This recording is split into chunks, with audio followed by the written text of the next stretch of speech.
महाराष्ट्र में रामगिरी महाराज और बीजेपी नेता नितेश राणे के खिलाफ एक्शन की मांग का मामला अब तूल पकड़ता जा रहा है।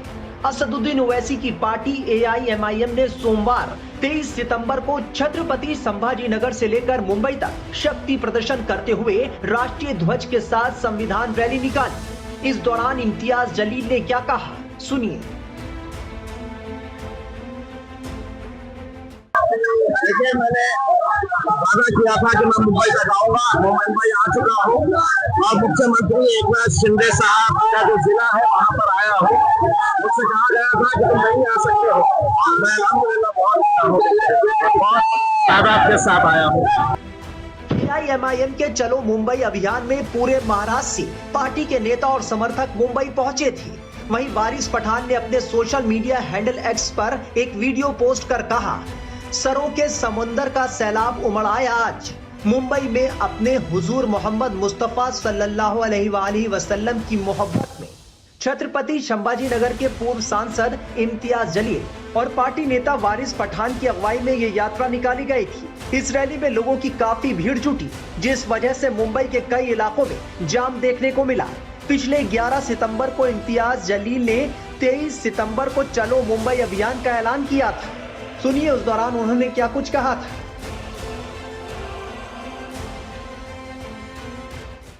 देखिए साहब, सरकार जानती है कि महाराष्ट्र के अंदर जो हरकतें हो रही है वो सरकार द्वारा ही चलाई जा रही है। पुलिस का कैसे इस्तेमाल किया जा रहा है, बहुत दुर्भाग्य के साथ ये कहना पड़ रहा है। आज महाराष्ट्र में जो जाति, धर्म और मजहब की दीवारें खड़ी की जा रही है, जो दंगा भड़काने की कोशिशें की जा रही है, जो स्टेज के ऊपर खुले आम मुसलमानों को गालियां दे रहे हैं, ये धमकी दे रहे हैं कि हम मस्जिदों में घुस कर मारेंगे, तो क्या ये के क्रिमिनल एक्ट नहीं है? क्या इसके ऊपर कार्रवाई नहीं होनी चाहिए? नहीं हो रही है। इस वजह से हमने ये फैसला किया कि हम मुंबई तक जाएंगे और महाराष्ट्र की सरकार, विशेषकर मुख्यमंत्री एकनाथ शिंदे साहब, जिन्होंने उस रामगिरी का समर्थन करते हुए ये कहा था की तुझ्या केशालाही आम्ही हात लावू देणार नाही, म्हणजे इसका मतलब ये है कि जो मानसिकता इस रामगिरी की है वही मानसिकता लेके महाराष्ट्र के मुख्यमंत्री अगर काम कर रहे हैं, तो हम उन्हें यह एहसास दिलाने के लिए जा रहे थे कि ये देश चलेगा तो कायदे के हिसाब से, ये राज्य चलेगा तो कानून के हिसाब से चलेगा। यहाँ पर आप संविधान के हिसाब से कार्य करिएगा। उसमें इस तरीके से किसी एक जाति, एक धर्म के हिसाब से काम मत करिएगा। साथ ही साथ हम पुलिस के वरिष्ठ अधिकारियों को भी ये बताने के लिए जा रहे हैं, महाराष्ट्र का इतिहास रहा है, एक से एक फाइनेस्ट ऑफिसर्स हमने पुलिस ऑफिसर्स महाराष्ट्र के अंदर देखे हैं। क्या वजह है कि 60 FIRs रजिस्टर होने के बावजूद भी कोई पुलिस वाला काम करने के लिए तैयार नहीं है, एक्शन लेने के लिए तैयार नहीं है। इसलिए नहीं लेने के लिए तैयार है कि इनके माई बाप जो है, जो मुख्यमंत्री है, वो आके कहे हैं कि नहीं, इसको कुछ करना नहीं है, इसके बाल को भी धक्का लगना नहीं चाहिए। जब उन्होंने कह दिया है तो उनके नीचे के जो प्यादे हैं वो स्टेज के ऊपर खड़े रह के मुसलमानों को हर रोज गालियां दे रहे हैं। तो हम सिर्फ अकेले मुसलमान जा रहे हैं ऐसा नहीं है। मैं आपको ये बताऊं कि हमारे हिंदू समाज के एक हमारे भाई और बहन ने, उन्होंने 100 गाड़ियां इसके अंदर शामिल कराए हैं। अपने पैसों से उन्होंने 100 गाड़ियां इसके अंदर शामिल करवाए हैं और सिर्फ उन्होंने ये कहकर करवाए हैं कि महाराष्ट्र के अंदर जो चल रहा है वो कायदे, कानून, संविधान के हिसाब से नहीं चल रहा है। आपने जो पहल की है, हम आपके साथ सर कहाँ से वाले हैं, तो मौलाना आजहरी के बारे में भी कुछ बात करने वाले हैं या उनको लीगल एड प्रोवाइड कराने वाले हैं? देखिए, हमने कुछ मुद्दे रखे हुए हैं। उन मुद्दों के अंदर हम ये चाहते हैं कि देश के अंदर कुछ ऐसा कानून बने कि जहां पर कोई भी किसी भी जात, धर्म या उस धर्म के जो महापुरुष है उनके बारे में कोई भी किसी तरह की बयानबाजी नहीं होनी चाहिए, और अगर होती है तो सख्त कानून इसके ऊपर होना चाहिए। दूसरी हमने मांग की है कि ये जो राणे टाइप के पिलुआ छोड़े गए हैं, इनके ऊपर कार्रवाई करेंगे या नहीं करेंगे? आप ये समझ रहे हैं कि सिर्फ जबान उसके मुंह में है और हम गूंगे, मुक्के और बहरे हैं, हम कुछ बोल नहीं सकते हैं करके? बोलना हमें भी आता है, लेकिन हमारी संस्कृति, हमारी तहजीब और हमारा मजहब इसकी इजाजत नहीं देता है कि हम किसी दूसरे मजहब के बारे में, दूसरे धर्म के बारे में हम इस तरह की बयानबाजी करें। तीसरा हमने ये कहा है, जो है उन्होंने सिर्फ एक शेर पढ़ा था, उस शेर के अंदर किसी जात का जिक्र नहीं था, किसी धर्म का जिक्र नहीं था, किसी इंसान के बारे में नहीं कहा गया था। उस शेर की बुनियाद के ऊपर 1 साल से ज्यादा का वक्त हो गया है, वो जेल में है।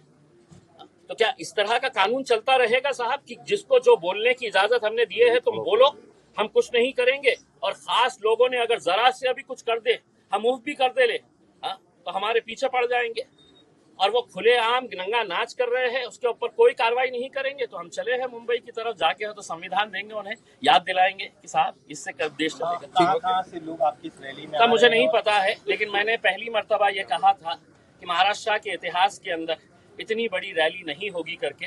आप नासिक के बाद देखेंगे, मैं यकीन के साथ कह सकता हूँ कि हिंदुस्तान की तारीख के अंदर इतनी बड़ी रैली नहीं निकली होगी जो आज आपको देखना है। नीतीश राणे के जिस बयान को लेकर बवाल मचा है, उस पर खुद नीतीश राणे का क्या कहना है, सुनिए। हमको ये स्टेटमेंट क्यों देनी पड़ी, इस बारे में थोड़ा सोचना चाहिए, थोड़ी मालूमात लेनी चाहिए।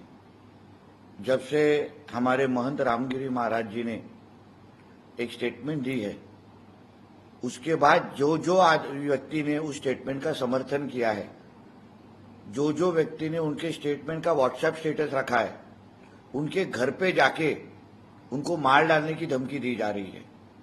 पूना में पिछले हफ्ते पूना जिलाधिकारी कलेक्टर ऑफिस के बाहर एक मोर्चा निकाला गया, और वो मोर्चे में रामगिरी महाराज जी को धमकाया गया और सर तन से जुदा इस तरीके की घोषणाएं दी गई। तो मतलब हमारे महाराष्ट्र का हिंदू समाज जो रामगिरी महाराज को समर्थन करेगा, उसको आप मार डालोगे क्या, उसका सर तन से जुदा करोगे क्या? डॉक्टर बाबा साहब अम्बेडकर जी के संविधान के माध्यम से जो कुछ सजा अभी एफआईआर रामगिरी महाराज जी के ऊपर भी हुई है, जो सजा उनको एफआईआर के माध्यम से होगी, वो केस इन्वेस्टिगेशन होगा, स्टेटमेंट देखा जाएगा, उसके बाद होगा ना। मगर ये मार डालने की जो कि धमकियां दी जा रही है हिंदू समाज के अलग अलग लोगों को, हमारे देश में, हमारे महाराष्ट्र में शरिया कायदा अभी तक लाया गया नहीं है।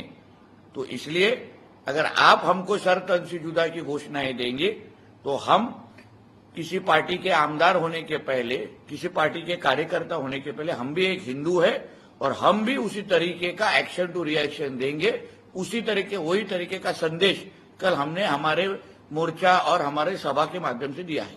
आपका गब्बर वाला स्टेटमेंट भी आया हो, क्योंकि महाराष्ट्र में रहने वाला जो हिंदू समाज, उसको जो अलग अलग तरीके से डराया जा रहा है, उस परिस्थिति को देखते हुए हमारे हिंदू समाज भी किसी से डरता नहीं। हम भी हिंदू समाज के साथ में हैं। हमारे तरफ कोई गलत नजर से देखेगा तो हम भी चुप बैठेंगे नहीं, और उसी को नजर में रखते हुए मैंने वो गब्बर का स्टेटमेंट मैंने दिया।